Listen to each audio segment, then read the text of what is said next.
Boa noite, pessoal, tudo bem? Aqui Felipe Ilha, mais um episódio do No Rules Podcast. Hoje eu estou com o Marcelo Slaveiro. E aí? Acertei o nome. Marcelo Slaveiro.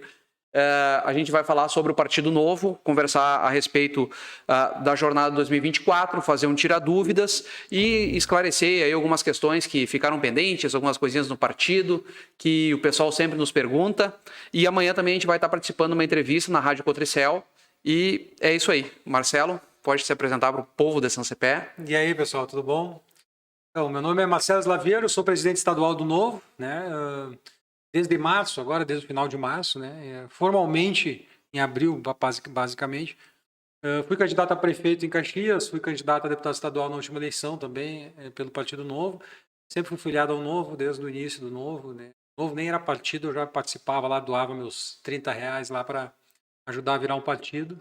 Sou de Caxias do Sul. E tô em São Cepé, tava dizendo, é bonita a entrada da cidade aqui, a gente, quando chega lá por cima, tá tudo escurão, assim, hoje tava tudo escurão, daí tu vê uma luz, aí daqui a pouco tu vê a cidade inteira, assim, bonita. Chegada aqui é legal. Diferencial, né? Diferencial. Porque a gente se destaca de Caxias, né? Logo que tu sai de Caxias, tu já enxerga São Cepé. Marcelo, então assim, ó, queria que tu contasse para nós como é que tá funcionando a questão da jornada 2024, né? Se encerrou agora o primeiro ciclo, a gente conseguiu aqui em São Cepé 3 potenciais candidatos. E eu gostaria que tu explicasse para o pessoal como é que é a jornada 2024 e qual é a próxima etapa dela. Então, o Novo sempre fez uma seleção dos candidatos, né? Os candidatos eles eram selecionados antigamente a gente chamava de processo seletivo. Então, o cara que não passava no processo seletivo rodava, não podia concorrer. Então era feita uma seleção, rodava na primeira fase, que era essa fase de entrevistas e tal, já estava rodado. Se não atingisse lá uma média mínima lá, 7, 6,5, então já era rodado. Depois tinha uma segunda fase que era entrevista com um conselho lá com a comissão eleitoral, então eles faziam uma entrevista, eles faziam questionamentos sobre até para ver questão de alinhamento ideológico, conhecimento político, né? Se o cara também não tivesse lá uma nota mínima, rodava. E no final tinha também uma última análise, depois que era feita pelo próprio diretório, em função da questão de estratégia política, de número de candidatos. Acho que só uma vez a gente teve mais candidatos homens do que podia, né? Foi em Porto Alegre, acho, na primeira eleição para vereador. Acho que foi na de deputado que faltou candidatas, né? E aí a gente teve que escolher um candidato para ficar fora, e o Rafael Jost até disse, eu saio, né? Em vez de tirar alguém aí e tal, não, saio eu, concorro na próxima. Sim, a representatividade feminina ela tem que ser... Não é não isso é feminina. 30%. Na verdade, tu tem que ter 1/3 dos candidatos do sexo oposto. Então, se tu tiver, tipo, 2 mulheres, tu precisa ter um homem também. Uhum. Claro que normalmente faltam mais mulheres na política, é o que a gente tem visto, assim. E o que a gente tentou mudar agora, né? A gente está tendo uma transformação inteira na estrutura e do Novo, né? A gente vai passar por uma mudança agora de estatuto, a gente está mudando muitas coisas para dar mais participação pro filiado. E uma coisa que a gente aprendeu é que a gente, por mais que a gente queira selecionar, né? Eu acho que o objetivo do Novo sempre foi trazer gente de fora para dentro da política. E eu dizer para a pessoa que ela não tem uma nota mínima para continuar sendo candidato do partido e dizer para ela, não, vai buscar outro caminho, que aqui não é o teu caminho, me parece que o partido não estava cumprindo a função dele, né? Então, esse grupo que a gente está junto, que a gente está tentando fazer essas mudanças, transformações no Novo, a gente entende que a gente tem que classificar a pessoa, tentar determinar em que ponto ela está dessa jornada. Até onde ela já compreende o liberalismo, até onde ela já compreende o Estado necessário. O Estado necessário, até onde ela compreende os nossos valores, né, gerais, assim, a questão do partido ter essa questão de independência, que é uma coisa forte para nós. Então, a gente faz uma primeira análise, que é a provinha ali, que o cara foram 40 perguntas, né, concordo, discordo parcialmente, concordo parcialmente. Então, o cara respondia 40 perguntas rapidinho, fazia um vídeo de 3 minutos explicando e tal. E agora vai ter a segunda fase, que vai ter entrevistas, a gente vai fornecer cursos para esses candidatos. Mas nessas 40 perguntas, tu consegue classificar alinhamento ideológico e o conhecimento dele da política, né? Mais ou menos consegue compreender.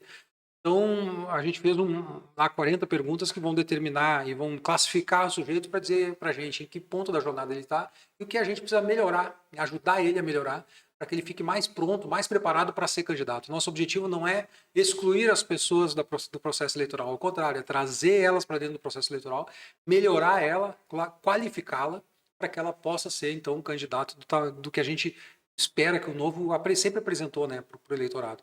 Então, a gente está treinando e preparando as pessoas para entrar no processo eleitoral. Não adianta eu dizer para as pessoas, né, sai da indignação, venha para a ação, e aí o cara chega aqui e a gente diz, não, agora volta para a indignação porque tu não presta. Não dá, né? Então, a gente tem que dizer, não, vamos treinar, vamos preparar e vamos mostrar para as pessoas que dá para se preparar, dá para entrar para a política, né? E a gente tem que preparar bem os candidatos. E eu acho que essa é uma função que o Novo sempre fez bem. Eu, quando fui candidato a prefeito, o conhecimento que eu tinha da cidade era nada, né? Um ano antes, o Novo me deu um monte de metas, assim, de treinamento, de preparação, de conhecimento. Então, eu tive que buscar esse conhecimento. Nós tínhamos uma estrutura fantástica em Caxias, assim, de filiados e diretório. Então, a gente tinha um grupo muito grande. A gente fez um plano de governo lá com mais de 150 pessoas participando, né? E aí eu estudei, eu participava em todos os grupos temáticos. Então, todas as noites eu ia num grupo. Sei que eu fiquei um mês, assim, quase nem chegava em casa, né? Mas estudando e conhecendo a cidade e me preparando para ser um bom candidato. E os vereadores participaram desse projeto com a gente lá. Tanto é que a nossa eleição Tu vê, eu nunca tinha sido candidato, fui candidato pelo Partido Novo, que não coligava. E nós tínhamos 10 candidatos a vereador e elegemos 2. Uma cidade em que normalmente os partidos têm 36 candidatos. E o que mais elegeu fez 13. Então, digamos, cara, assim, a melhor campanha fez 10%. Elegeu 10% dos candidatos. A nossa elegeu 20%. E tudo gente que nunca tinha sido candidato antes, sabe? Ou que nunca tinha mandato nenhum. Pois é, como é que tu enfrentou esse desafio em Caxias de trazer pessoas novas para a política?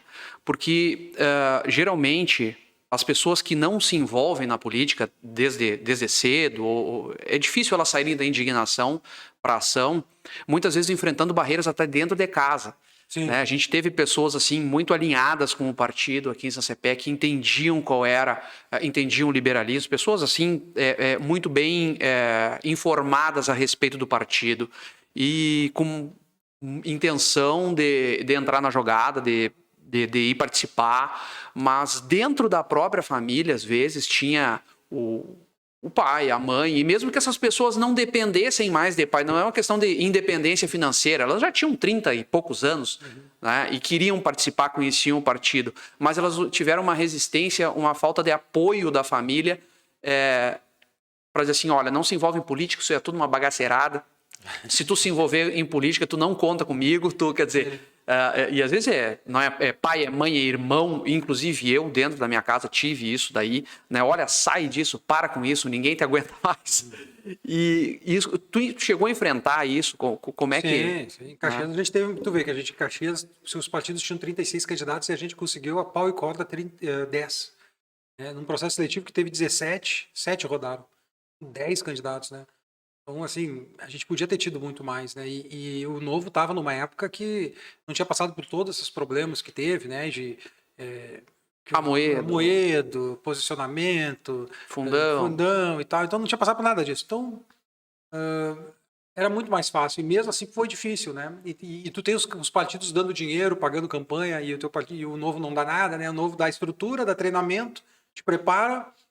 Mas os outros vêm aqui e te dão dinheiro, te dão um kit de campanha, daí tu diz assim, inclusive é o seguinte, né? Olha, tu vai para ter o diretório na tua cidade, tu vai ter que ser, tem que ser viável economicamente, tu tem as metas ali, né? Tem a meta da cidade hoje, que tem que pagar e tal. E na época era muito maior, Caxias do Sul tinha que ter 60 mil reais na conta para poder ter candidato. Então a gente arrecadou 60 mil e botou lá numa conta.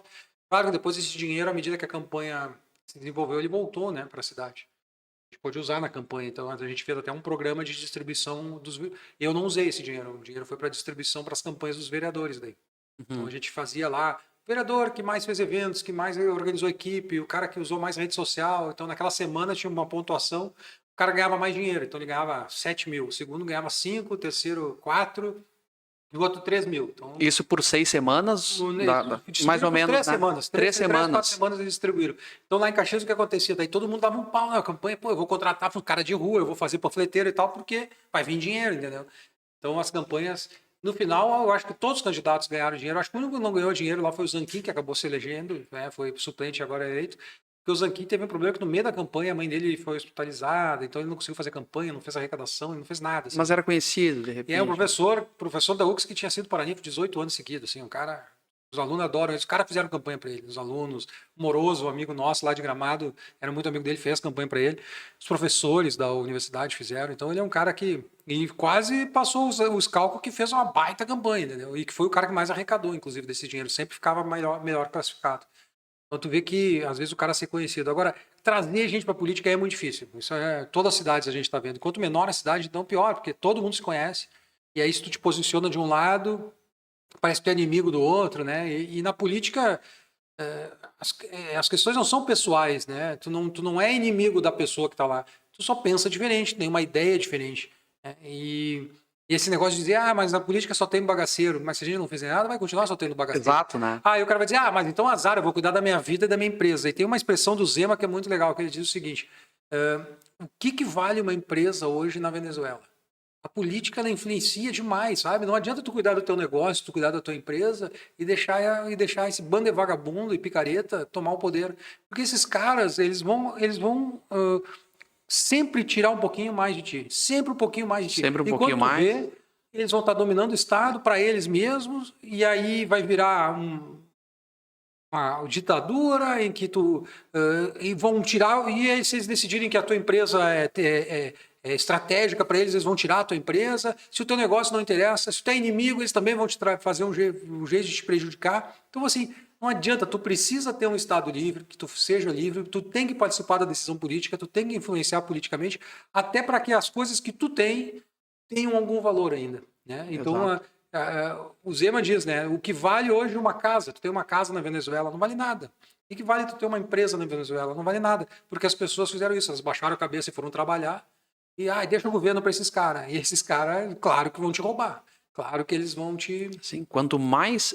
extorquir. Existe hoje, em todos os negócios, um esmagamento monetário para expropriar através de imposto. Então, cada vez aumenta mais os impostos. E nunca isso foi solução. Em algum momento, se aumentaram os impostos para que resolvesse o problema fiscal. Não resolveu. E depois vai resolver de novo. Porque o Estado acaba inchando e essa expropriação que fazem através de impostos é poder, porque o dinheiro é poder. Sai o poder do livre mercado e o poder é transferido para o governo, que ele vai gastar enquanto tiver esse dinheiro, porque ele não produz. E tu vê isso nas cidades. Muitas cidades tu vê que é um grupo político, eu tenho visto agora nas viagens, eu não conheço aqui a realidade daqui, mas eu vou dizer, das muitas cidades que eu visitei, o que tu vê são grupos políticos que tomam poder, que se revezam no mesmo grupo e acabam se utilizando da prefeitura, da estrutura, né, estatal, para se beneficiar e beneficiar os seus. E o que eles estão fazendo além de te extorquir com o imposto, eles ainda se beneficiam disso para uso privado próprio, né? Então são pessoas que estão ali e estão te roubando. Literalmente. Literalmente estão te roubando. E aí tu vai, se tu deixar isso acontecer e tu não chegar uma hora e dar um freio nisso, né, acabar com essa palhaçada, isso só vai levar uma proporção cada vez maior e que vai chegar num ponto em que tu realmente não tem mais como te rebelar ou fazer alguma coisa contra. Então a gente precisa ter na política pessoas independentes, honestas e sérias e competentes para que quando elas assumam o poder, ou elas ganhem uma eleição ou viram prefeito de uma cidade, poder mostrar que dá para fazer diferente, né? O sistema é bruto, o sistema ele vai reagir. Tem um exemplo, por exemplo, o Adriano Silva, que é prefeito de Joinville. O cara tem 92% de aprovação. O cara está eleito prefeito, reeleito prefeito. E ele não fez coligações, não fez nada. E o que acontece? Já 3 vezes já tentaram derrubar ele. E a última foi porque não tinha uma placa num pardal lá da cidade. Então, quando ele fez a licitação do pardal, ele tirou a placa e isso prejudica e tal. Então, e aí eles, assim, por um argumento absurdo, um fato absurdo, eles tentaram tirar ele. E aí o que eles esperaram? Um dia que tivesse 4 vereadores da base viajando e um faltou lá a sessão, eles olharam e disseram, acho que hoje dá. Aí eles votaram o pedido de urgência, fizeram a votação e assim, por um voto, ele conseguiu se manter. Então, se tu tem um prefeito que é excelente, super bem avaliado, que não se vendeu para o sistema, que está fazendo a coisa certa, e mesmo assim não é um cara que se vinga ou que faz nada contra o resto do político, não. É um cara que está fazendo a coisa certinha. 92% de aprovação. E esse cara... Os caras tentaram derrubar ele assim no voto, no tapetão. No tapetão. E queriam afastar ele por um ano. Então, tu vê esse tipo de coisa acontecer. Mas tu tem que ter... Eu acho que lá em Joinville mostrou que mesmo pessoas que não são da base do governo, né, dos 8 que votaram, lá teve vereador que não é da base, mas que achou aquilo um absurdo. Então, tu vê que ainda tem pessoas honestas, inclusive em outros partidos. Agora, na janela, a gente vai ter uma migração de pessoas de outros partidos vindo para o Novo, que são pessoas sérias, competentes e que poderiam ter se eleito pelo Novo lá 4 anos atrás. Mas o Novo, na época, fechou demais, não deixou, né? Foram apenas 4 cidades que Tanto para novos candidatos, como candidatos que vão migrar para o Partido Novo, a gente tem a questão do alinhamento político, Sim. sobre a nossa ideologia. Tu poderia falar um pouco sobre isso, sobre esse Então, tema? as pessoas perguntam assim, o Novo é um partido liberal, é um partido... Eu vi que teve uma discussão num dos grupos de filiados do Novo, se o Novo é um partido conservador, eu vou sair desse partido. Olha só, o Novo é um partido que ele tem valores e princípios, né? Então, quem entrar lá, novo.org.br, tá lá, valores, princípios, né? O que a gente defende. E a gente não colocou uma etiqueta, a gente não tem essa etiqueta, mas a gente se coloca, eu acho que é um processo natural do que está acontecendo na política. A gente gostaria de ser uma espécie de lar dos liberais, dos libertários e dos conservadores, porque eu diria que 60% ou 70% dos valores e dos princípios de liberais, de conservadores e de libertários, eles são os mesmos. Então, a gente tem uma convergência muito grande daquilo que é fundamental, né, para a gente, de valores. Então, por que não a gente estar todos juntos aqui e construir um partido, né, com esses valores e princípios e dentro do partido deixar essa discussão sobre o partido vai ter uma cara mais libertária, mais liberal, mais conservadora. Bom, isso que vai determinar são as eleições dos diretórios, que antes eram feitas pelos próprios diretórios e que agora, na mudança estatutária, vai se dar o direito ao filiado. Então, os filiados vão escolher quem vai dirigir o partido e na hora de escolher, a gente vai ter chapas que determinadas correntes vão estar lá, né? Os liberais uma chapa, os conservadores no outro, libertários no outro. Daqui a pouco libertários e liberais vão se unir para tentar ganhar dos conservadores. O conservador vai se unir com o liberal para ganhar. Vamos deixar dialogar, esse grupo dialogar e conversar, vamos fazer política. Né? Vamos fazer política interna para descobrir quem a gente é e para ter essa identidade. Mas me parece que a identidade está muito clara, que a gente quer abraçar todos esses 3 campos, porque dentro dos valores e princípios que estão lá no site, estão lá os valores que abraçam esses três. Todos são extremamente toleráveis para qualquer grupo, né? Sim. Se a gente tiver uma discussão a respeito de mais liberdade, eu acho que todos, liberais, libertários e conservadores, vão estar para o mesmo lado, que é esse a ideologia principal do partido, né? Talvez tenha temas que não, né? Por exemplo, o tema... Drogas, por exemplo, aborto. Por exemplo, libertários têm uma visão mais livre sobre o aborto. Os liberais têm uma certa... alguns a favor, outros não. E já os conservadores extremamente contrários. Então, me parece que os libertários e os conservadores estão longe um do outro aqui nessa conversa, mas os liberais no meio me parece que conversam um pouco de um com o outro, né? Então, e é por isso que esse é um tema que o Novo não decidiu, não há um consenso sobre esse tema aqui dentro. Então, a gente não vai definir. Eu, por exemplo, sempre me perguntavam, né? Tu é conservador, tu é liberal, Cara, eu não sei o que eu sou. Como é que se classifica isso, né? Onde é que eu faço isso? Se a gente puder estar dentro de uma cesta maior chamada direita e todo mundo junto discutindo... Tá tudo jóia, é isso aí. Eu me reconheço muito mais nas políticas de direita, nas discussões de direita. Eu gosto de ver... Meu filho é libertário, é claramente um libertário, assim, ele é a favor de... só que ele é contra o aborto. Daí eu disse, mas como? Tu é, né, libertário, livre e tal, e o aborto. Daí ele fala, não, mas essa questão de vida para mim é desde o momento da concepção, né? E aí isso tem que ser protegido. Então, eu disse, o jovem ele tem uma coisa mais libertária sobre outras questões, né? Por exemplo, Estado, para ele, imposto é roubo, não tem que ter nada público. Então, ele tem uma visão mais radical para algumas coisas e para outras não. Juventude o tempo cura. Isso aí. Ou não, né? Porque tem gente aí que... Por exemplo, o pessoal aí da esquerda, e os caras começam... É verdade. E eles vão seguindo e não adianta, né? E a vida vai tentando ensinar os caras e eles não aprendem, né? Sim, exato, né? Principalmente, digamos, agora o que a gente foi a favor. O que a gente é contra, questão de Estado maior, um assistencialismo que tira a responsabilidade do indivíduo sobre a vida dele, essas coisas. Consegue conversar um pouquino com nós sobre isso? Então, vamos falar um pouco sobre isso. Eu tento usar uma linguagem um pouco mais prática, né? E não uma linguagem tão... como é que eu vou dizer, mais tão formal assim sobre isso, mas vamos dar um exemplo de toda política. As pessoas perguntam, todo político do Novo vota contra o aumento de imposto. Sim, um dos temas lá que no termo lá, quando o cara virar Exato. candidato, no final ele assina um termo. Sempre votar contra aumento de imposto. Então a gente sempre vota contra aumento de imposto. Aí alguns estão dizendo agora, não, mas essa reforma tributária vai aumentar imposto. Vai ter carga de... E tem uma lá que votou a favor, que foi a Adriana. Como é que é isso? Olha só, existe uma discussão sobre isso, mas para a Adriana está muito clara na visão dela de que a carga tributária geral não vai subir. E para ela participou muito ativo dessa discussão com o Alexis, que era um ex-deputado federal nosso, que representava o Novo dentro dessa PEC desde lá de 2019. Então não é uma PEC petista, nada, ela é uma PEC que está desde 2019. Teve alterações mais recentes e tal, mas assim, ela participou dessa discussão, então ela tinha a convicção de que ali não há aumento de impostos, e que a carga tributária vai ter setores que vão pagar mais impostos, outros setores vão pagar menos, mas que no geral vai ficar equilibrado. Então esse é um caso em que o Novo permitiu e deixou... Digamos, vai ser ter uma redistribuição dos impostos, né? Alguns vão ficar mais barato, outros vão ficar mais caro. Eu acompanho o voto do Marcel, que as alíquotas não foram divulgadas. Sim. A gente não vai ficar tudo a ser discutido em lei complementar, inclusive imposto de herança vai seguir com resolução do Senado, que hoje é 8%, já tem tramitação lá do Cid Gomes lá para 16% e conversas de corredor no Planalto dizem 20%, por exemplo. Mas, bom... Mas a PEC ela é uma emenda constitucional.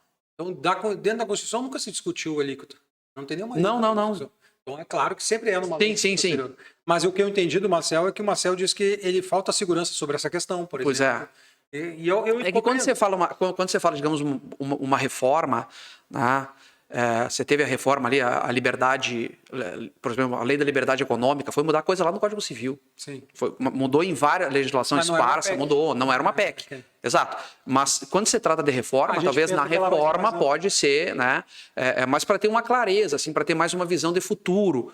Né? Porque eu acho que uma lei complementar, uma lei ordinária, uma resolução do Senado, ela é mais barata que uma emenda constitucional. Mais barata do ponto de vista de aprovação. Mais fácil de aprovar. Foi 7 bilhões ali para o pessoal... primeiro foi 5,3, depois saiu que já estava em 7 e pouco ali para o pessoal aprovar. Só, vai ser discutido aí numa legislação a posteriori, mas a questão de alíquota eu acho que nem vai ser definida ali. Eu acho que a questão de alíquota ela vai dar talvez uma alíquota inicial, mas me parece que pelo processo de que ela vai ser implantada de forma gradativa a partir de 2026. E 2026 ela começa com 1%. Depois de 2033 tem outra. E aí 2033 encerra isso. Então, desde 2026 até 2033, eu acho que o que eles vão fazer é vamos medir o que acontece. Porque na cabeça de muitos, né, que participaram, diz o seguinte, a gente vai ter menos informalidade. Porque hoje, por exemplo, a empresa, indústrias aí, dependendo do tipo de serviço, e aí vamos falar da pequena e média indústria, ela nem pede nota do pequeno serviço, do eletricista, para ele não interessa a nota. Porque não interessa, é sobre faturamento. Só que agora o serviço se acredita. Então ela vai começar a pedir nota para esse cara. E esse cara vai ter que começar a emitir nota. Então eu acho que ela vai, mesmo que tu diga assim, mas vai ficar mais caro. Bom, então um serviço custava 200, vai custar 220. Mas antes com 200 eu não me acreditava de nada. Agora com 220 eu me acredito com 22, 23 reais. Então no final, custo mesmo fica menor. Então eu acho que vai ser bom para quem presta o serviço. E eu sou prestador de serviço, né? Eu tenho uma empresa de prestação de serviço. Eu também. Para mim vai ficar caro para caramba. Para mim vai ficar caro, Mas eu acho que o teu cliente não vai ficar chateado se aumentar o valor da tua... Se aumentar o valor da tua mensalidade, entendeu? Se tu tiver que pagar um pouquinho a mais. Sim, será que tá aí? Se tu tiver que pagar um pouquinho mais da mensalidade ou do serviço, porque depois ele vai se acreditar num percentual X. Então essas alíquotas eu acho que elas vão ser medidas e tanto é que ele diz lá que as alíquotas vão ser medidas para que não amplie a arrecadação geral. Então eu vi um dos economistas que participaram mais ativamente, ele disse, tem um artigo aqui que fala sobre não aumentar a carga tributária e diz basicamente o seguinte, a grosso modo, a arrecadação hoje foi 1,5 trilhão. Não aumenta, digamos, a arrecadação. A carga tributária para alguns setores aumenta, a arrecadação para o governo, o resultado final é isso daí. Daí, por exemplo, deu 1,5 trilhão, a gente vai botar a alíquota e ela vai ter o custo da inflação. Então, o ano que vem pode arrecadar 1,7, 1,8. Então, se tiver arrecadação maior, tu vai reduzir as alíquotas, né, o percentual de alíquotas até conseguir fazer esse equilíbrio. E por isso que tu tem Claro, 7 anos para fazer isso. dentro do novo a gente consegue ainda ser bastante democrático. Talvez uma discussão que antes não existisse, algum tempo atrás, que não ia se chegar. Mas até para falar sobre a questão, então a Adriana não votou contra o imposto. Agora, mas isso, quem votar a favor disso vai acabar, não está votando a favor da diminuição do Estado, porque tu está aumentando a influência do Estado, o Estado vai ficar maior, porque é mais Brasília e tal. Na verdade, a redução do Estado, do tamanho do Estado, né, o peso dele no bolso do cidadão, para diminuir, vai ser pela reforma administrativa. Porque é que nem na tua casa, tu arrecada, tu tem as contas da tua casa, tu tem lá 10 mil em despesa. Tu vai atrás de arrecadar 10 mil para pagar tuas contas. Então, tu tem lá salário, meu salário é de 10 mil, eu gasto 10 mil. Tu não começa a reduzir despesa da tua casa reduzindo a arrecadação. Tu não diz assim, agora eu vou ganhar só 8 mil, então agora eu vou baixar 8 mil. Não. Tu diminui a despesa da tua casa para dizer, eu posso trabalhar um pouquinho menos e ganhar só 8 para pagar minhas contas. Né? Por exemplo, eu fiz isso. Teve uma época que eu ganhava mais, mas trabalhava que não tarado. Vou abrir mão de algumas coisas para poder ter mais tempo para a família, para fazer esse tamanho, eu não diminui com a receita. Eu diminui primeiro a minha despesa, então vou gastar menos. Podendo gastar menos, eu vou poder ganhar menos para poder encaixar o que eu ganho com o que eu gasto. Então, o Estado é a mesma coisa. O Estado ele não vai começar uma redução de impostos na arrecadação. Só vai acontecer na reforma administrativa. Tu acredita nisso? Eu não acredito. Não acredito. Então, assim, não vai acontecer redução do Estado e não vai ser pela reforma tributária que a gente vai fazer. Inclusive, eu acho que com a reforma administrativa... Talvez até aumente. É possível que aumente. E como vai ter essa transferência, e aí a gente vai falar, a gente começa a discutir PIB aqui no podcast do Novo, mas o Novo tem essa pauta de economia muito forte, né? A pauta de tamanho do Estado, isso tem tudo a ver, né? Que hoje a parte do agro e de serviço tem uma representação muito grande no PIB. E esses setores vai acabar pagando mais, o que vai fazer com que talvez o Estado arrecade um pouco mais e em reflexo disso aí. Vai arrecadar ou não? Vai depender da alíquota. Vai depender da alíquota. Mas a indústria vai pagar menos. Sim, a indústria paga menos, mas a gente não tem tanta atividade industrial no Brasil. E talvez esse seja um problema. Talvez seja esse um dos objetivos da reforma, para a gente ter mais valor agregado. Isso. Talvez a gente tenha chegado até um pouco tarde, já estamos com automação, com inteligência artificial, e a gente vai estar aqui com uma chave de fenda e um martelo. Isso aí, não, pode ser. Foi esse martelo? Não, tomara que não. Não. Mas a gente vai chegar digamos, a ter uma arrecadação maior.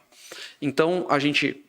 Na minha teoria, né, que talvez tenha uma arrecadação maior porque a atividade de serviços é mais representativa no PIB.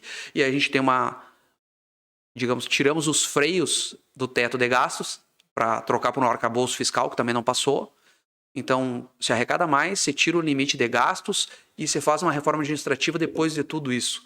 Eu acho que o caminho que deveria ser feito é primeiro a reforma administrativa. Sempre disse isso, né? Que primeiro você faz a reforma administrativa, como tu fez na sua casa. Mas hoje tu quer fazer a reforma administrativa? Hoje está difícil. Eu não gostaria. Governo, não. Esse governo não quero. Então ninguém quer. Então, mas a tributária tem que fazer. Então vamos simplificar, vamos fazer esse caminho e vamos torcer que não tenha uma reforma administrativa, pelo menos não nesse governo. E que a gente consiga mudar o governo para fazer. Agora... a questão de arrecadar mais, eu acho que não, porque, como eu disse, a lei ela diz que tu não vai arrecadar mais, então o Estado vai arrecadar igual. O que talvez tenha uma concentração maior de poder, que é uma coisa que o Marcel está preocupado. É o voto do Marcel contrário, ele diz. Me parece que essa reforma tributária está dando mais concentração, por quê? Porque ela cria um conselho, lá um fundo nacional, então hoje tu paga ISS, ele fica direto na prefeitura. Tu paga ICMS, ele fica direto no Estado. Agora ele vai todo para um fundo nacional e o fundo nacional vai redistribuir para depois devolver para todo mundo. Então, o município não cai nada no caixa dele, o ISS. Sim. Vai cair lá no fundo que depois vai repassar, como é o fundo de educação e tal. Então, Fundeb, etc. Então, talvez esse Conselho Federal, dependendo do tamanho que o governo federal tenha no tamanho dos estados, vai ter uma influência maior no Conselho e o governo vai poder definir para onde vai mais dinheiro ou menos. Geralmente em conselhos o executivo manda mais, tem mais poder, né? E ali tem participação de estados, participação de municípios ali, mas a gente sabe ali que, digamos, o governo é o dono das...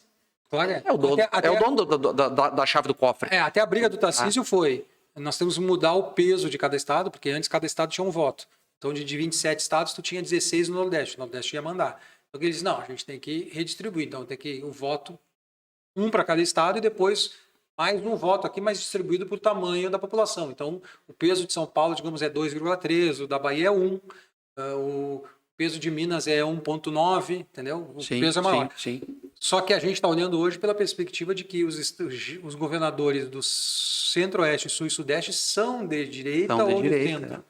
É. Talvez o único Espírito Santo, que não é bem direita.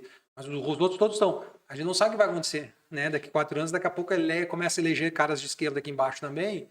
E aí como é que fica essa redistribuição e esse peso dentro do Conselho? E aí se o governo federal for de esquerda e tu tiver uma maioria de esquerda de governadores, ela manda no fundão e aí essa distribuição vai ficar... E pode fazer isso aí aumentando a base do assistencialismo. Mas eu acho que talvez... No sul, né? No sul e sudeste. Mas é isso que a gente vai ter que fazer. A gente vai ter que tentar manter essa força política que a gente tem aqui. E a aqui. solução que a gente tem aqui, né, no sul, nessa região sul e sudeste, aqui por enquanto, para 2024, é tentar eleger um número máximo de vereadores e prefeitos que a gente vai depois alicerçar, fazer um alicerce aí para 2026 a gente conseguir manter isso daí até aumentar a nossa representatividade. É por isso que a eleição de 2024 é muito importante. Porque se 2024 a esquerda crescer, os municípios, ela fatalmente vai crescer nos estados em 26.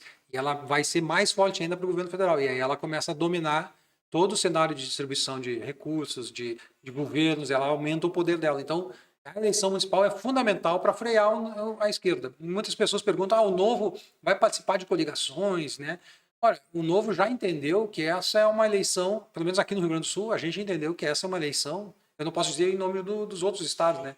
Mas me parece muito claro que dentro do Novo, nacional também, mas assim, a gente já compreendeu que o Novo tem uma missão nessa eleição, né? A missão é eleger os nossos vereadores, criar uma base maior, crescer, né? Se ampliar, ter uma capilaridade maior, mas também participar de projetos que sejam projetos para derrotar o projeto de esquerda. Então, assim, Pelotas, vou dar um exemplo claro aqui, Pelotas. Pelotas lá tu tem lá um cenário em que tu tem o candidato do PSDB e o candidato do PT. Não tem um candidato claramente de direita lá. A direita em Pelotas é o PSDB, é o Leite. Quem sempre derretou o PT lá foi o Leite, e o grupo do Leite. Então, na próxima eleição, o que se avizinha é que o candidato do PSDB vai ser o cara para derrotar o PT lá, porque o PT é muito forte em Pelotas. Aí o Novo vai lançar uma terceira via, Não, nós vamos abraçar e vamos querer que toda a direita esteja com o candidato que tem chance de derrotar o PT em Pelotas. Né? A gente não pode correr o risco de uma cidade grande estar na mão do PT. E a gente tem que fazer isso em Caxias, a gente tem que fazer isso em Porto Alegre, a gente tem que fazer... Então, em todas as cidades em que o Novo não tem condições de ter um candidato viável, eu acho que o Novo tem que participar de projetos que sejam os mais fortes, claro, dentro dos nossos valores e princípios, mas que sejam mais fortes para derrotar projetos de esquerda, porque eu acho que essa eleição vai ser fundamental. Vamos coligar? Ora, por exemplo, digamos que... Vou dar um outro exemplo aqui, não quer dizer que está acontecendo isso, mas digamos que em Caxias, tá? O Scalco foi para o PL agora, provavelmente em março vai para o PL.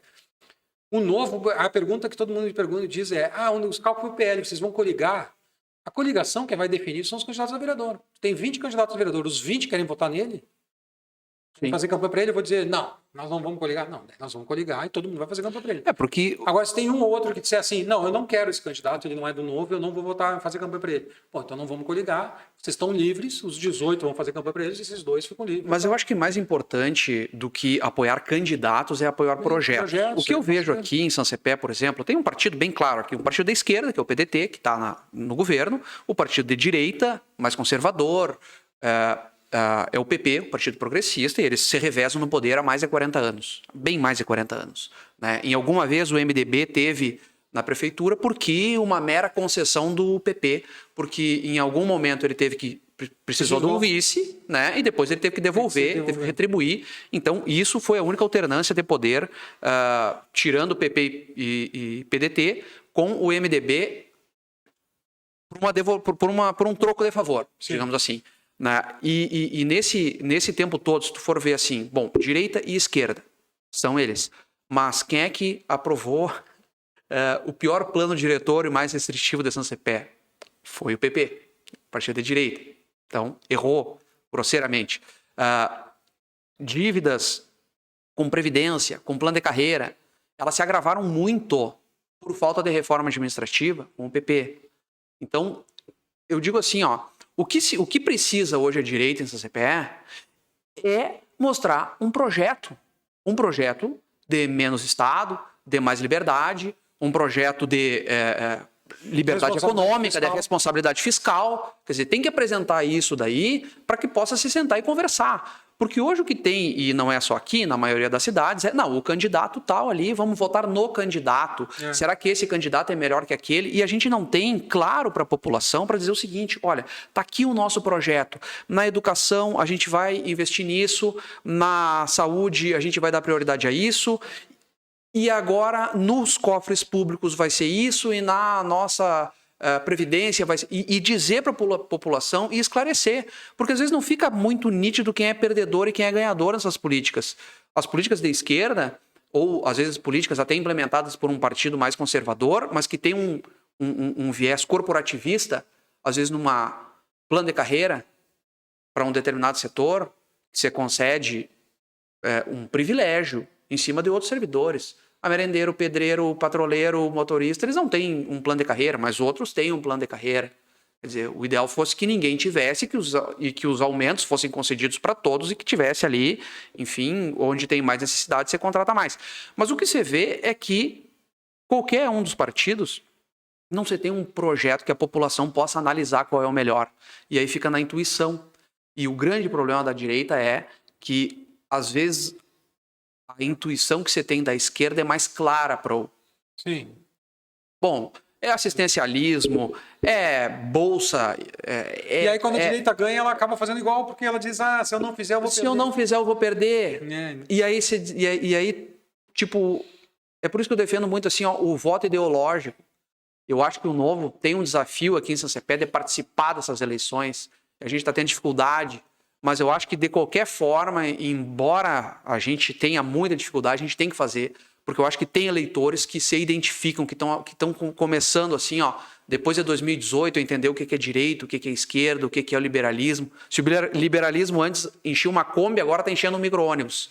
E se a gente continuar, ele vai Mas eu acho que o mais importante aqui é começar elegendo um vereador, por exemplo. Olha só, eu vou dar um exemplo de Caxias, por exemplo. Caxias nunca teve uma discussão sobre, não, vamos fazer repasse para... Lá tem uma empresa de lixo, lá, que é a Codeca. Então ela faz a coleta do lixo, ela faz o tratamento tal do lixo. Tal. E a Codeca é uma empresa que está quebrada, falida, todo ano estão botando dinheiro. 20 milhões, 10 milhões, 5 milhões, 8 milhões. Agora fizeram um financiamento bancário que a prefeitura avaliza de 30 milhões. Então, assim, eles ficam sempre achando uma forma de botar dinheiro nessa empresa. E nunca se discutiu assim, mas... Licitação? Cara, jogando dinheiro, é dinheiro para isso, é dinheiro para aquilo, é convênio para não sei o quê. E aí falta dinheiro na saúde, falta dinheiro... Quem é que começa essa discussão, né? E essa discussão, ela começa quando tu elege lá o Marcon e o Scalco, logo que eles chegam em Caxias, eles dizem, olha, nós não vamos votar contra. Porque não vou liberar o repasse. Nunca o vereador tinha votado contra o repasse para uma empresa dessas, entendeu? Tu é contra o funcionário, tu é contra... Não sou contra o funcionário, mas chega, né, o governo... Aí houve uma pressão e tal. Não, então nós vamos fazer o seguinte, para a Festa da Uva nós vamos liberar, para a empresa Festa da Uva, que tem uma empresa que administra os pavilhões, nós vamos liberar, mas o ano que vem nós vamos votar contra, se vier. Porque tem que ter um plano para isso, tem que resolver o problema. O que a gente está fazendo é todo ano enfiando dinheiro lá, é um dinheiro, cara, é um saco sem fundo. E a Codeca é um saco sem fundo. Então eles começaram a... E é assim que se enche o Estado. E aí o que acontece? Tudo começa a não ter dinheiro para as coisas que são importantes. E aí é uma cidade que não tem capacidade de investimento nula. Então, tu vai Gravataí, por exemplo, capacidade de investimento 10% da receita corrente líquida. Porra, os caras estão com dinheiro, estão fazendo, a cidade está crescendo. Caxias, zero de investimento, não tem capacidade. Agora eles estavam discutindo a Maesa lá, vão ter que rever o plano porque eles não têm um centavo para pôr.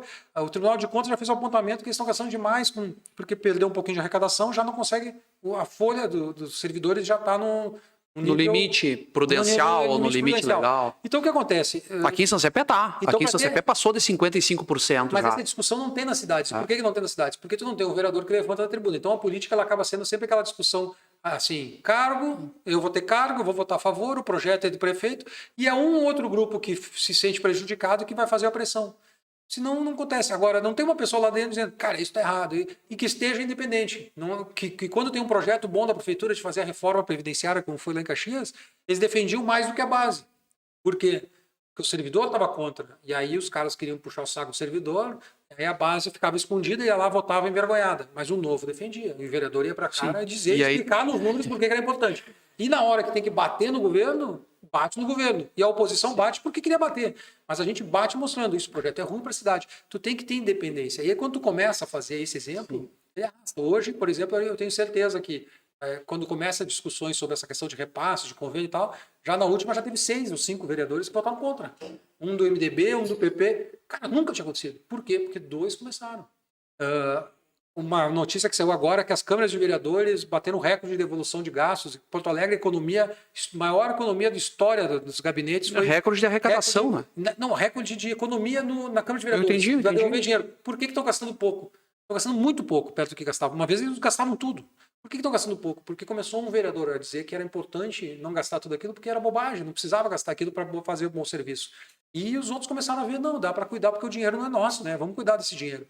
E o dinheiro começa a sobrar, volta para a prefeitura para pagar coisas que são importantes. E aí todo mundo começou a economizar. E eu não vou nem fazer a defesa só do Novo. Tem o Ramiro Rosário, que é do PSDB, foi o mais econômico dessa legislatura. Mas lá atrás, o cara que começou a falar em economia de recursos foi o Camozato. Para daí, no segundo mandato, ter 5 fazendo, para daí depois ter 20 fazendo, e hoje todo mundo está preocupado. Até o cara de esquerda está dizendo assim, poxa, aqui eu vou cuidar com esse gasto aqui, porque senão eu vou ser cobrado. Então, assim, a gente aqui só vai mudar quando um começar a fazer. Vou dar um exemplo de uma coisa, Bom Jesus. Né? Eu sou um cara que... Eu tenho um amigo lá, o Ailton, que é da região de Bom Jesus. E o Ailton me disse assim que... vai ter um show em Bom Jesus da Simone Simaria, tinha uma festa lá, que eu acho que agora não lembro o nome, mas era uma festa, e a festa que ia ter lá era o seguinte, eles estavam gastando um absurdo do orçamento municipal para fazer um show, para não sei o quê. Os caras na cidade tem dificuldade, tem gente que não tem nem banheiro para tomar banho, cara, não tem banheiro na casa, e os caras estão gastando uma fortuna para fazer uma baita festa, um showzão e tal. Cara, não pode fazer festa e showzão. Tem que fazer festa menor. Aí a guria disse, mas vocês não podem comemorar? Eu disse, cara, na minha casa, na tua casa, tu não tem dinheiro. Eu não vou pagar o plano de saúde, não vou pagar a escola para fazer a festa de aniversário do meu filho. Não, tu vai pagar a saúde, escola e a festa vai fazer menor. Lá eles faziam um festão e a cidade jogada as traças. Aí agora, ontem, pegaram os vereadores lá fazendo rolo com diária e tal. Cara, a política lá tá toda perdida, entendeu? Sim. Os caras que antes criticavam estão fazendo igual agora. E é o que tu disse, os caras criticam, aí chegam lá e fazem igual, porque senão, mas é que se eu não ajudar, eu perco. Aí o outro faz. E a gente começa a entrar num ciclo vicioso de fazer as coisas erradas para ganhar a eleição só. Tem que ter alguém, quando tu começa a ter um primeiro vereador que levanta e levanta o tom, tu vai ter na rua 20 falando. E aí é 200, é 300, quando tu vê, tá todo mundo pressionando os caras a fazer a coisa certa. Então a gente começa a mostrar que dá para fazer política com independência. Então eu acho que o grande exemplo é não só ter um plano, mas ter o plano é importante. Mas a gente tem que entender que a gente precisa botar alguém dentro da Câmara. Isso é... Sim. E cara, ter um vereador aqui dentro que levanta a voz, que tem independência, que pode dizer o que é certo e errado e vai surpreender as pessoas, porque elas estão acostumadas a ver um cara que só fala bem e o outro que só fala mal. E vai ter um no meio que de vez em quando fala bem, de vez em quando fala mal, que é independência, e o cara vai dizer, pô, esse cara é coerente. E estuda projeto. Esse cara é coerente, esse cara tá fazendo a coisa certa. Teve uma votação há pouco tempo aqui, bem emblemática, assim, ó. Já tá com os gastos com o pessoal estourado, e o prefeito mandou a criação de 3 cargos de confiança para lá. Junto com esse projeto de 3 cargos de confiança, ele botou um aumento de salário e uma gratificação especial para duas categorias ali. São categorias pequenas ali, mas eram 2 categorias. E muitos vereadores chegou a brotar a veia do pescoço de um, dizendo, não, eu não voto esse aí, cargo de confiança, criação de cargo de confiança não tem fundamento, porque é aumento de gasto, porque é inconstitucional, porque já está estourado o teto de gasto, o limite prudencial. Já tá, e agora eu não vou votar e eu voto contra. Aí veio mais 2 projetos de aumento de salário, que o fundamento para recusar o processo, para votar contra, era o mesmo, e votaram a favor, porque daí, bom, o mais CC é muito impopular para mim, mas dá aumento ali para 2 categorias ali, vai dar só um custo ali de uns 100 mil por ano, acho que o contribuinte aguenta mais um pouquinho. E aí acabou passando, mas o mesmo argumento para votar contra todos os projetos, porque todos aumentavam o gasto, não. Podia servir. Não, mas para um serviu e para outro não serviu. Então, uma relativa só um discurso demagógico. É só um discurso de uma demagogia pura. E não teve ninguém para dizer. Não vou mentir. Acho que teve um vereador que, pelo menos num dos outros 2 projetos, votou ao contrário, que foi o vereador Giovanni Moreira, do PP. Esse aí eu vi que ele votou e ele manteve a coerência. E a gente acompanha aí as lives aí da Câmara de Vereadores, aí fica louco, quase quebra tudo.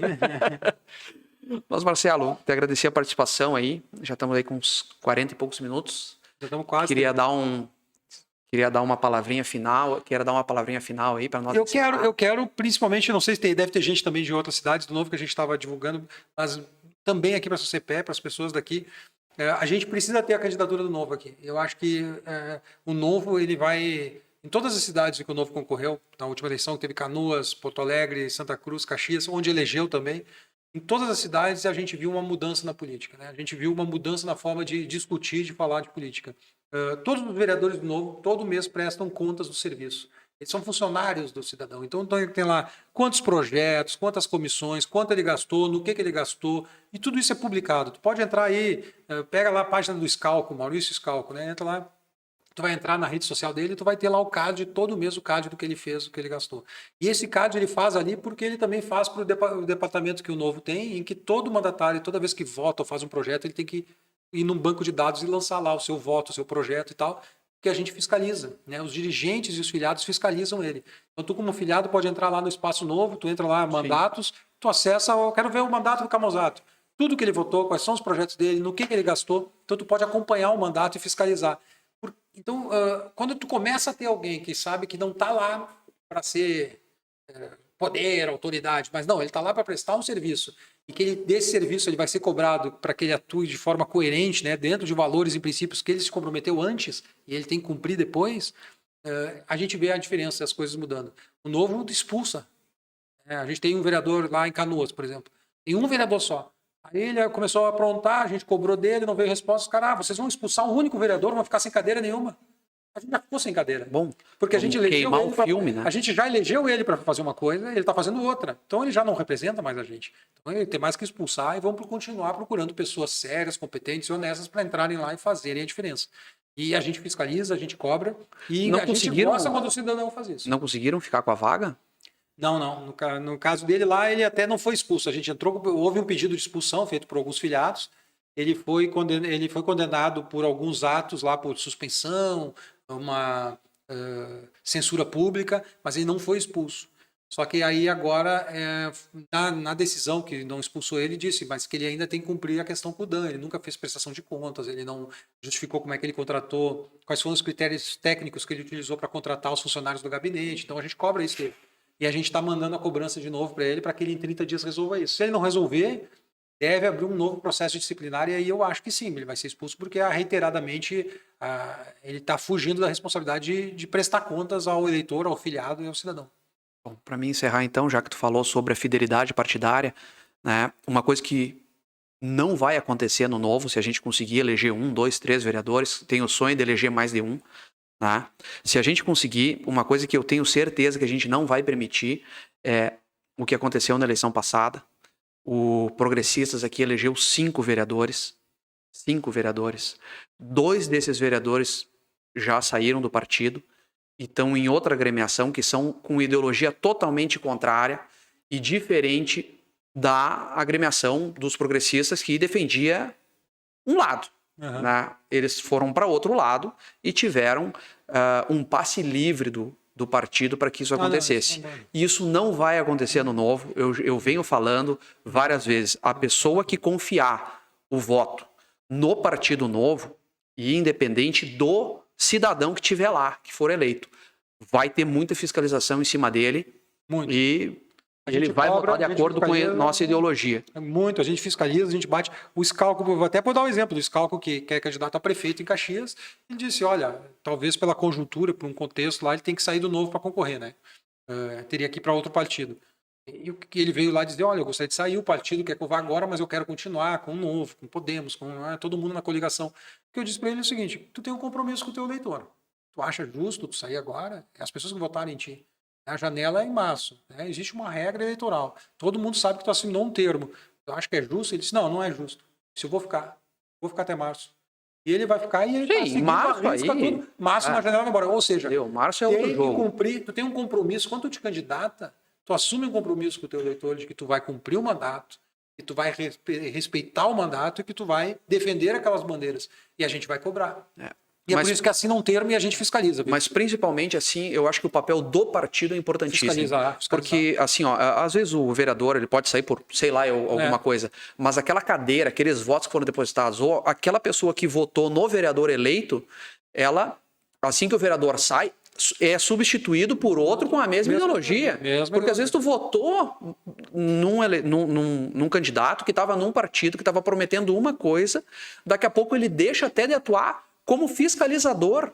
Quer dizer, quem votou na oposição antes, as pessoas que votaram aqui em São Cepé nos vereadores do Progressista, talvez tivessem pensado assim, não, eu vou votar nele, vou votar no candidato a prefeito do Progressistas e o outro ganhou. Bom, mas eu ainda tenho um vereador que vai fazer fiscalização. E hoje não, as pessoas mudaram e estão na base do governo. Não, mas tu tem lá, eu vou te dar outro exemplo, em Porto Alegre o Camozato e a Mari foram eleitas, né? E o Camozato agora virou estadual, o TJ que assumiu, que é o Thiago Obles, que assumiu a vaga. Que era o primeiro suplente. Que era o primeiro suplente, assumiu.